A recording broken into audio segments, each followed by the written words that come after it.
Today, we're talking about the biggest mistake that business leaders make with AI. Right now, seemingly everyone thinks that the answer to every business problem is a large language model or an AI agent. But here's the truth: LLMs and AI agents are often bad solutions for many types of business problems. So if you use these tools for the wrong things, they can quietly destroy return on investment. My name is Joshua Ebner. I've been in AI and data science for over 20 years, including at companies like Apple and Bank of America.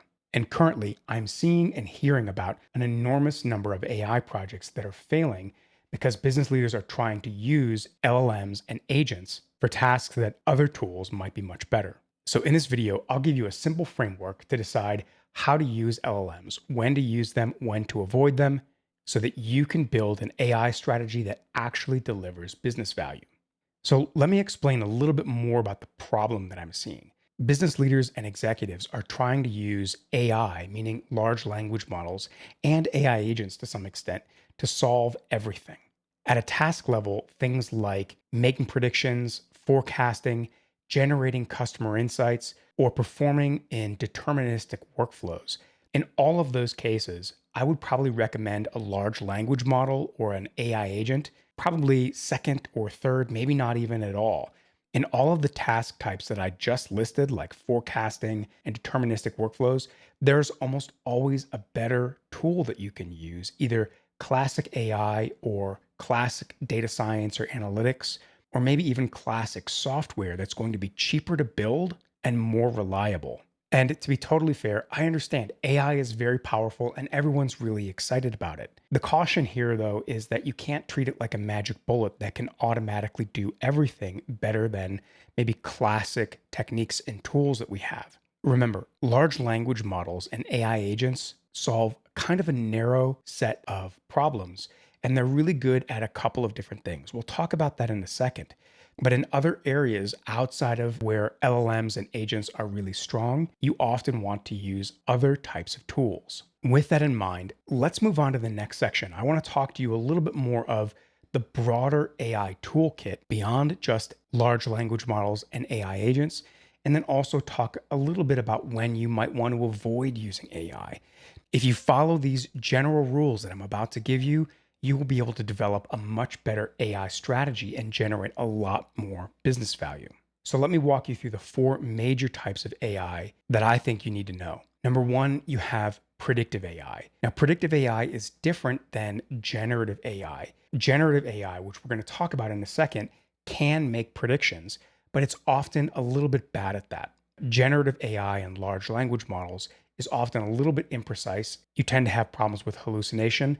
And large language models, if you use them for predictive purposes, are often simply more expensive to operate. So if you need to make a prediction that includes predicting numbers, like predicting sales numbers or demand, you're going to use a predictive AI system. You can also build predictive AI systems that predict categories. This can be very useful in a variety of different tasks and applications. One of the classic things in marketing is predicting churn or predicting upsell propensity. You can build a system that literally predicts the likelihood or probability that a customer is likely to churn out of your business. If you do this right and you use the model correctly, you can greatly enhance customer retention. And then if you build a upsell propensity model, you can upsell your customers into higher service levels, generate more revenue, and so on. So those are two classic categorical use cases, but there's a variety of others across marketing, product, finance, operations, you name it. By the way, if you want to know if your company is really ready to use AI, click the link in the description below. Go take my AI readiness assessment. It's 15 questions. It'll take you less than 3 minutes, and it will score you on 3 major areas that will tell you your AI readiness. Click on the link in the description and take the AI readiness assessment right now. What I'm trying to get at is if you need to make a prediction, you're probably going to build a predictive model rather than using an LLM. Second, we have a different type of AI that I call exploratory AI.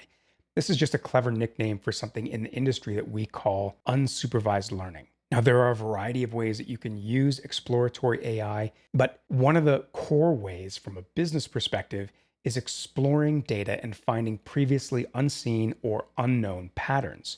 This can be extremely useful for business strategy, particularly marketing strategy and product strategy. When I was at big banks and FANG companies, we used segmentation quite frequently to understand different customer subgroups and then analyze those subgroups called segments, figure out what those segments liked, what they didn't like, what their needs, desires, and preferences were. And then we could build better marketing strategies targeted towards those segments. So, again, if you're trying to do marketing strategy and product strategy, which kind of roll up to the higher order business strategy, there are a variety of exploratory AI techniques, even beyond the one I just mentioned, that can help you understand your customers and solve your business problems better. Number three, the third type of AI, this is the one that everyone's kind of familiar with right now, and that's generative AI.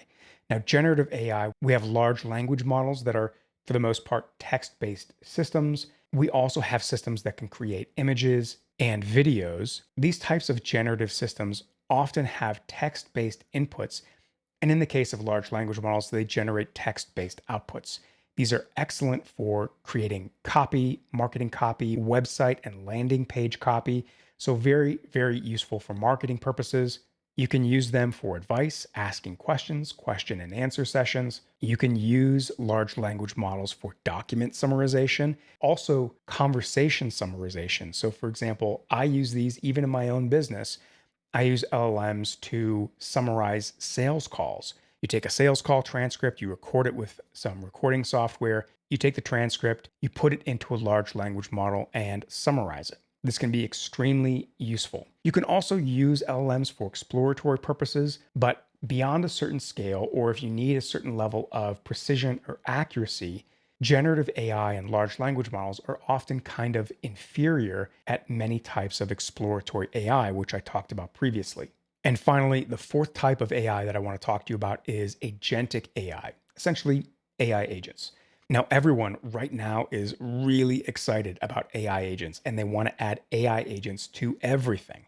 I think agents are going to be extremely powerful going forward. I'm really bullish, 2 years, 5 years out. But in the short term, a lot of AI agents are just glorified chatbots. That's the wrong way most of the time to build an AI agent. AI agents should have memory systems and tools. They should have central planning from the large language model at the core of the agent. And then in order to make these systems reliable and secure, you often need to do a lot of testing, have guardrails, you need to have monitoring, and so on. So these systems can be very complex to build, and many guys out there that are calling themselves AI experts kind of don't know what they're doing. They jumped in a couple of months ago because they started hearing how profitable AI could be. So I want to give you some caution here. I do think AI agents are going to be very useful and a huge point of leverage for most businesses as you're developing an AI strategy for this year and beyond. But you're going to need to be careful. Work with reliable people that know what they're doing. You should be looking for people with solid software engineering and especially machine learning expertise, because many AI agents need to be trained in a similar way to classic machine learning systems. And you need to work with people that understand the whole variety and range of failure modes of AI agents and how to mitigate those potential problems. So AI agents are really good for workflow automation, and they're going to continue to get better at that. But if you have a problem, let's say with churn, or you need to make predictions, if you possibly need to recommend other products and services to customers, there's this whole variety of things that we've kind of talked about already where AI agents aren't really appropriate. AI agents are really good for workflow automation, especially where there's high variance inputs and potential planning or processing that needs to be done. But for a variety of other tasks, you can probably use either other types of AI or maybe no AI at all. And that brings me to the next point that I want to make is that I've given you four major types of AI. That's predictive AI, exploratory AI, generative AI, and AI agents. But in some cases, the best solution is no AI at all. If you have very deterministic workflows that you're trying to automate, where it's very clearly a sort of if-then process, where you can map everything out, where there's not a lot of planning involved, and so on, you probably don't need an AI agent. you can probably use traditional software. If you're trying to understand your customers better, you can use exploratory AI techniques. You can also, to some extent, use predictive AI in a slightly different way for inferential purposes.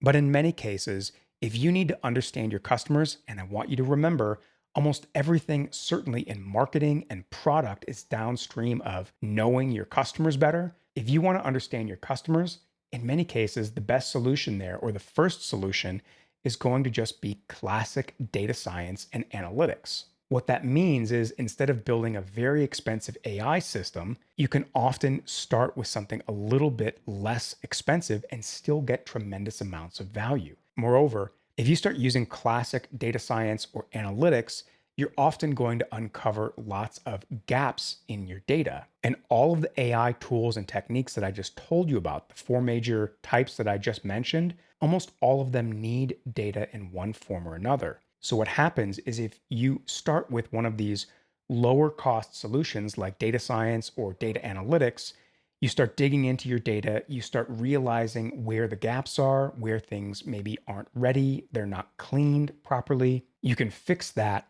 when you're doing your analytics and data science. Then after that, you'll be ready to leverage AI. So in many cases, classic data science and classic analytics actually help your business prepare for more advanced tools and techniques.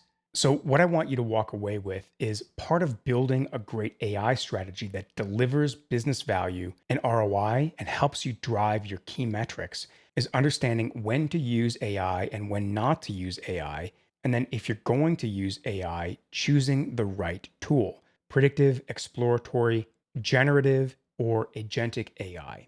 But after you fix this problem, the question remains, what are the other things that you need to do to build a great AI strategy? If you want to see the exact framework that I use with clients, including how to spend on AI, how to make smart bets, how to choose the right use cases, and how to turn AI into a clear competitive advantage, watch this next video: how to build a killer AI strategy.